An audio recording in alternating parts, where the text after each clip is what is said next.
All right, we're going to disassemble this dual top. This happens to be the Evo 6 model. It's going to be virtually identical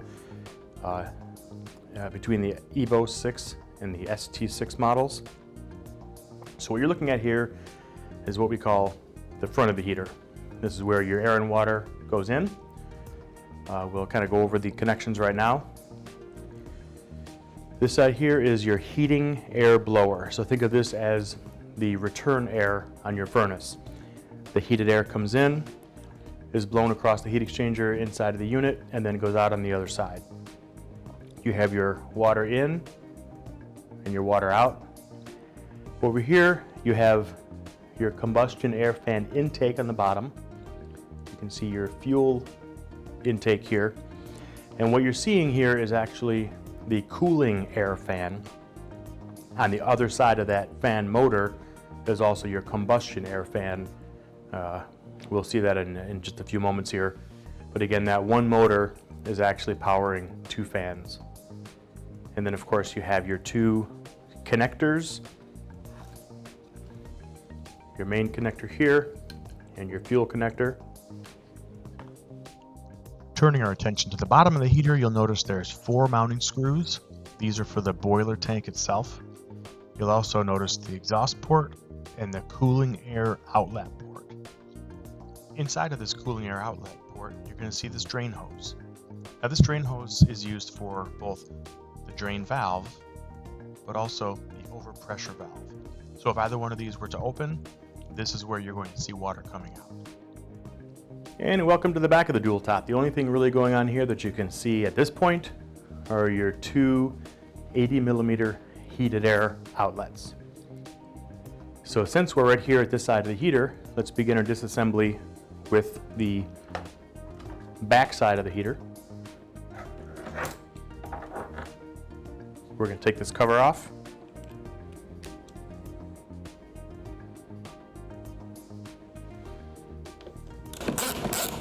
And let's see what's inside.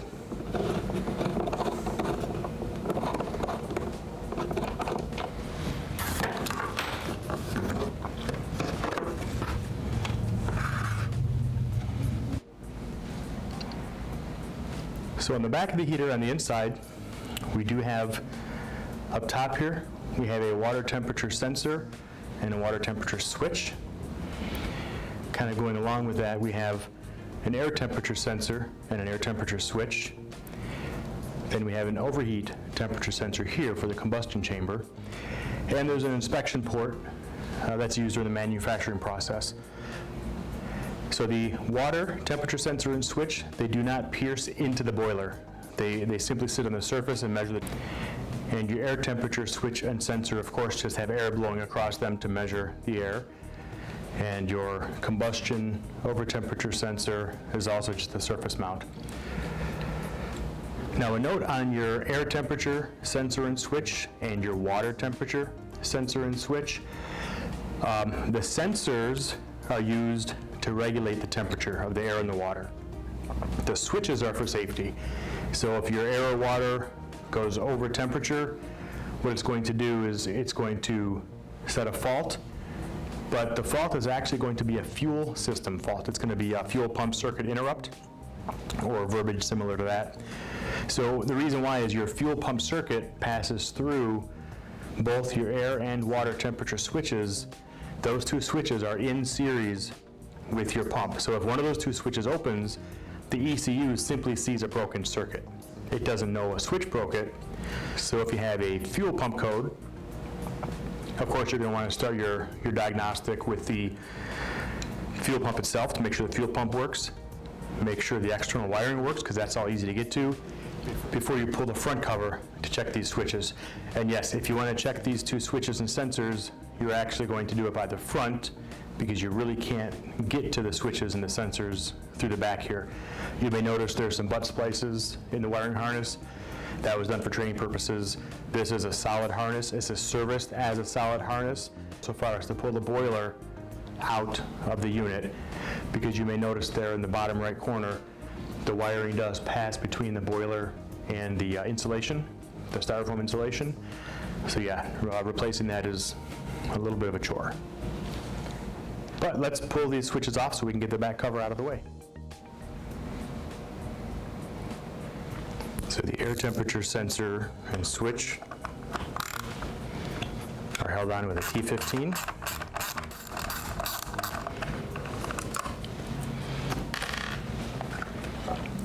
There's your air temperature switch and your air temperature sensor. The back cover can now be removed.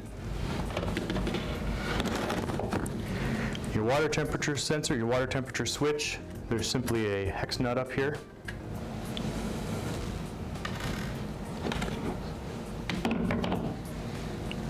And because it is just a surface mount, you just pull it off. This piece of silicone is replaced along with your sensor and your switch harness.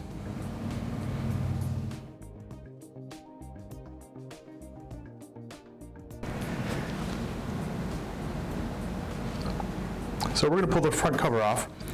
Again, the only thing that's not a concern, but the only thing that I really pay attention to is the grommet. Remember that grommet can get hung up on those pipes and come out of the hole. It's not a big deal if it does. I just avoid it. So we'll pull this off. I just try to pull it straight and steady.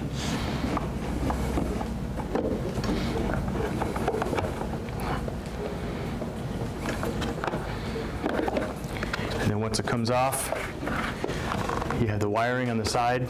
It simply slides into this slot. Just give it a little pull. It comes out of there. There's the inside of the cover. You can see the grommet on the inside.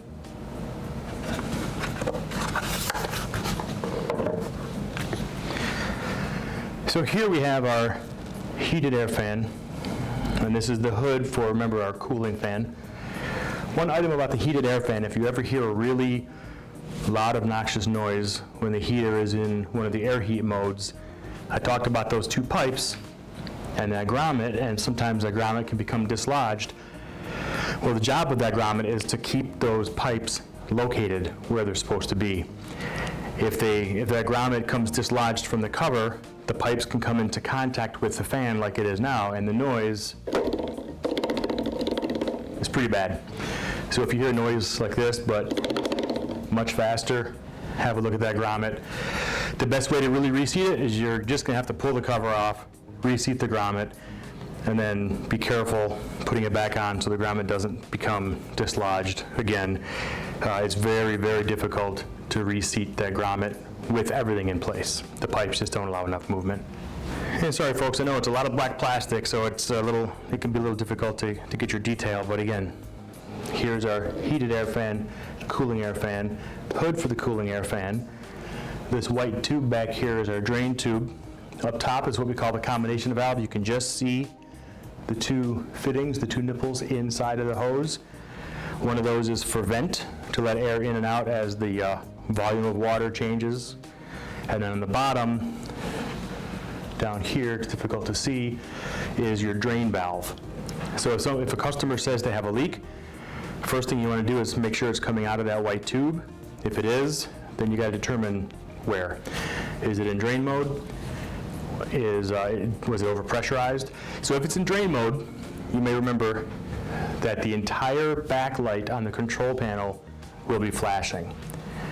Not the LEDs necessarily, but the actual entire backlight. It can be hard to see because the backlight's not terribly bright, so I'll often tell the customer to cup their hands around it and do something to make it dim so they can really see if that's flashing. If it goes into drain mode, remember it'll go into drain mode if the voltage gets too low, if the temperature gets too low, or if the owner puts it into drain mode. As long as it has 12 volts available, it will put itself into drain mode for voltage and temperature. It'll be in drain mode for approximately 90 minutes, at which time it'll pull itself out of drain mode. You can cancel drain mode by simply turning that dial to the full counterclockwise position, that spring-loaded detent. Hold it there for about 5 seconds, and it'll come out of drain mode. So that's our drain hose. I'm just going to pull this off. It routes between the two pipes, and it routes inside of the bracket.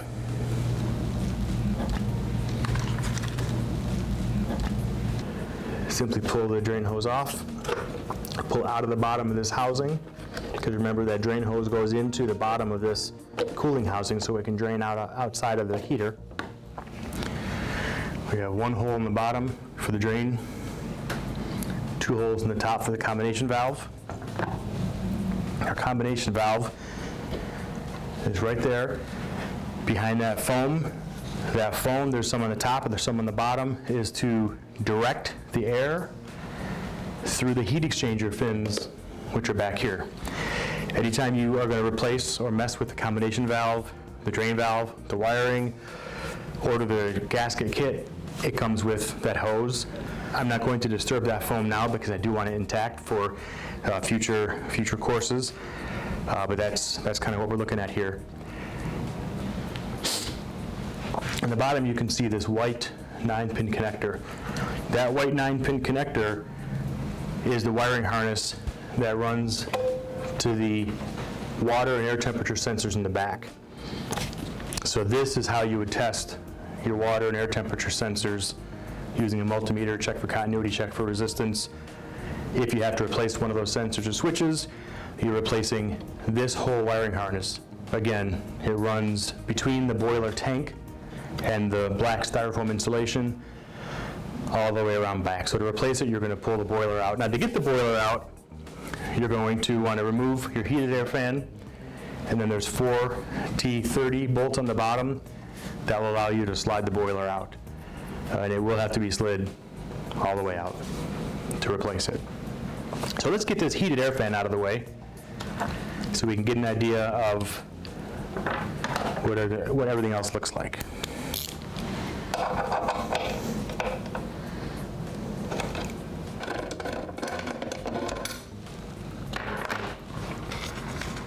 So this is a heated air fan. It has its own module. It's a pulse width modulated module to control the fan. There's 2 connectors, a red and black power. That doesn't have to become unplugged. That's simply the power from the board to the motor. Then you have this other 6-pin connector here, 4-pin connector that unplugs. And now this is an assembly. This is replaceable as an assembly if you needed to. Now you can see a little better our drain valve here. There's the electrical connections for the solenoid. There's a clip here that secures this white connector. Be careful, the clip's sharp.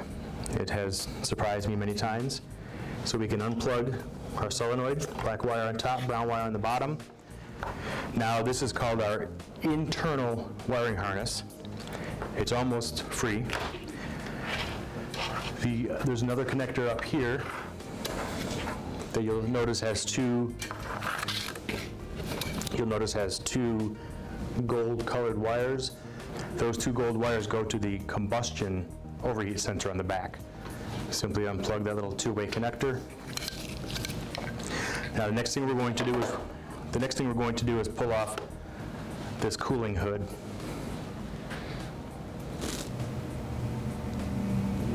The cooling hood comes off after just simply removing the bolts. Now there is a gasket on the front here. This gasket, along with these foam gaskets, this gasket across the top here and a few others, they all come in a gasket kit. So yeah, it's definitely advisable to replace those if you're servicing this. You have the internal wiring harness is in a very simple, straight, tapered grommet. And then our fuel line passes through a grommet in the bottom of this hood. And you can see the hole in the bottom. This is where the cooling air blows out through the bottom of the dual top. You'll also notice here's the hole that the drain hose passes through to allow the water to drain out of the bottom of the heater. So to remove the electronic control module, you simply pull these 2-pin harnesses out. Just like other Webasto product, they only go in one location, and they're located to only go in one way as well. Now, of course, I say that and people look at that as a challenge.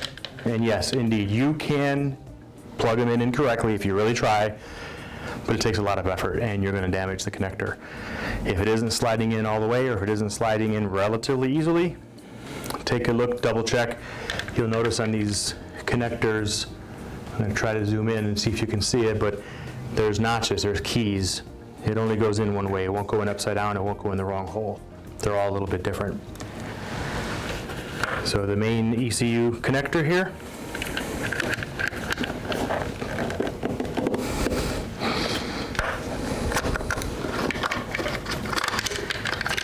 Now the last thing you have holding it on are the two mounting screws. So there's a mounting screw on the left. Now on the right, there's only one special screw, we'll call it, in the entire heater, and that's the one on the right side of the ECU. It's the ground screw, and it has a star washer on it.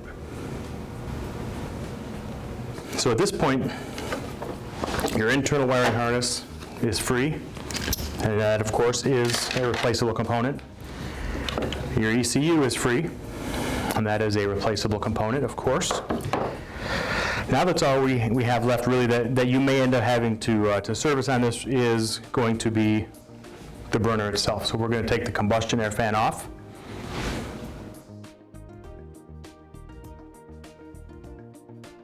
So the next step is going to be to remove the combustion air fan. At this point, that's all you have is a few more screws, and the combustion air fan will come right out of there.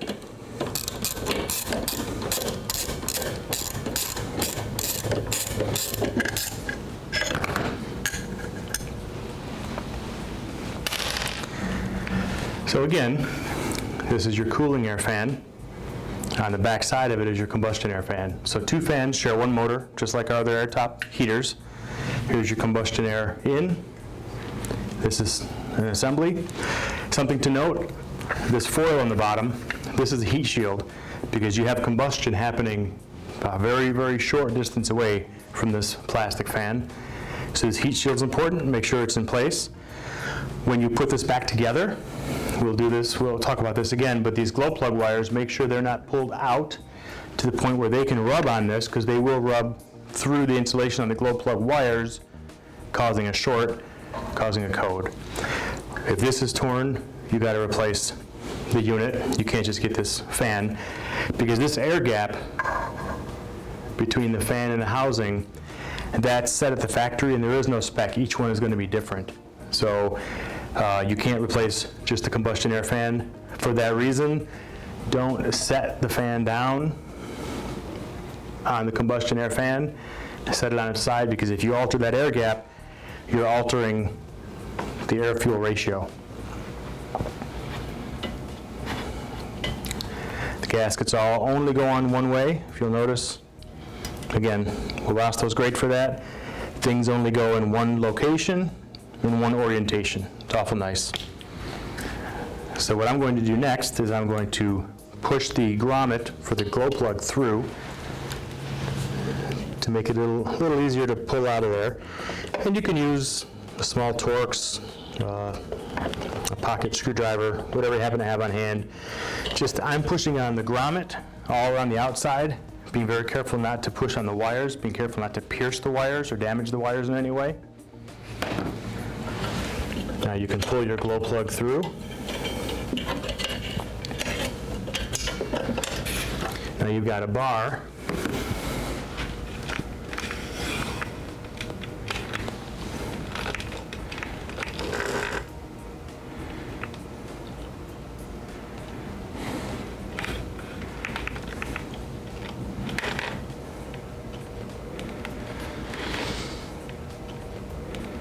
Now you have a bar that's just held down with two screws, and that's all that's holding in the burner itself. Once the bar comes out, I'm going to tell you that, yeah, you will have to fight a little bit with this grommet. The fuel line comes down, passes through this housing, and then makes a right turn. Another couple more right turns before it comes out. That grommet's a little tight. It's a little tight against the burner tube here. You are going to probably bend that line up a little bit. It's not a big deal. The only thing you want to make sure is that this line doesn't get bent too far this way toward, again, the bottom of your combustion air fan, because you don't want the fuel line to ever rub on this. Quite honestly, you'd have to have it pushed out pretty far for that to happen.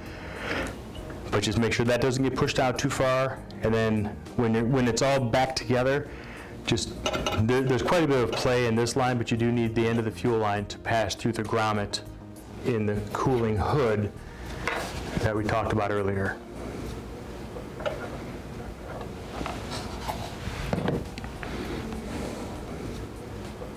So now we're going to pull the burner out. The grommet eventually will come out with it.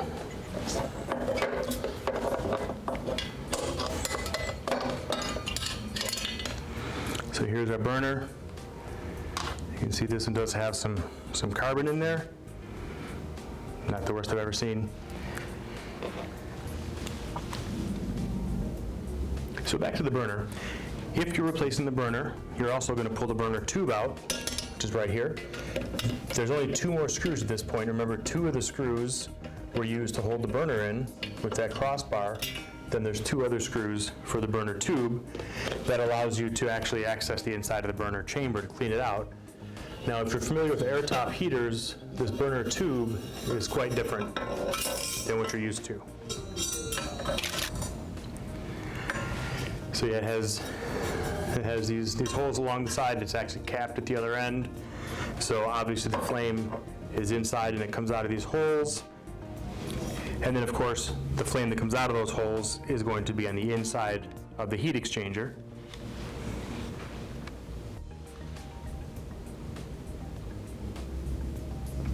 Transferring heat to the other side of the heat exchanger, to the air side of the heat exchanger, and then of course eventually to the boiler side of the heat exchanger. So that's the inside of your heat exchanger. So yeah, you would just use a wire wheel to clean that out. The heat exchanger is a little bit of a tight fit inside the boiler.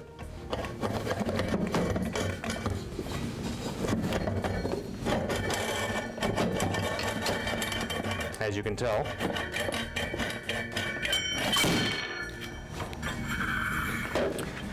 So there's your heat exchanger. You can see on the back, there's our overheat sensor. Of course, we have all the fins. So there's fins on the inside that send the heat to the fins on the outside. The air flows through these fins to give you air heat. Also, the heat will, by convection, go from the fins to the inside of the boiler, where it then transfers into the water itself. So you do have these clips installed on 4 of the fins. So what these clips do is these clips actually locate the far end of the heat exchanger to keep it centered in the boiler bore. And then in the front, of course, the front is going to be centered by the fastening bolts around the outside of the heat exchanger. And the only time you're really ever going to want to pull the heat exchanger out is if you're replacing the tank, because of course the tank isn't going to come with the heat exchanger, or if you're replacing the overheat sensor. Now you may notice that the overheat sensor travels inside of these 2 clips, and it travels down around the outside of 2 of the fins to the back of the heater.